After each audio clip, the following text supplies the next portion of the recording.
Before you take the MCAT, make sure you're very comfortable with this physics concept. If I shine a bunch of different photons of different wavelengths at this electron right here, one of them is going to cause this electron to get excited and move up to that third energy level, because right now it's in the first energy level. Once it's in the third energy level, it's not going to be able to stay there for very long because it's not stable. So eventually it's going to fall back down, and it could fall back down to the second energy level, or it could fall all the way back down to the first energy level. In either case, it's going to emit a photon. And if we can measure that wavelength, we can then use the wavelength to measure the energy of that photon. And the energy of this photon is going to be equal to the energy difference between the two energy levels that the electron is moving between. So let's say the electron is starting in the third energy level and then it falls back down to the second energy level. Whatever photon is emitted, the energy of that photon is equal to the energy difference between the third and the second energy levels. And then you could do the exact same thing if it falls from the third to the first energy level. The energy of the photon emitted is equal to the exact difference between the third and the first energy level. Let's say we measure the wavelength of that emitted photon and it's 450 nanometers,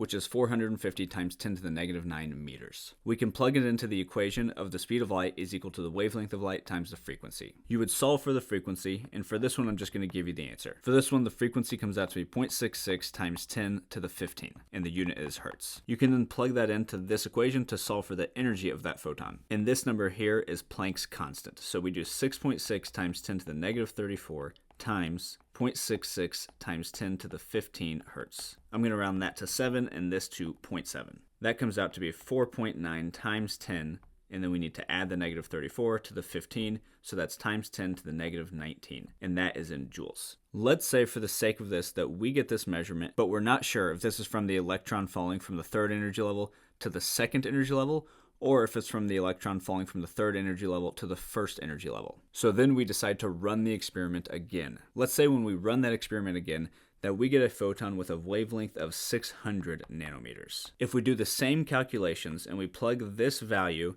into this equation, you're going to get a smaller frequency. And anytime you have a smaller frequency, that means that your photon has less energy. So when we run the experiment a second time, we get a lower energy photon. That means that the first photon must have been when the electron fell from 3 to 1, and that second photon must have been when it fell from 3 to 2, because that would contain less energy.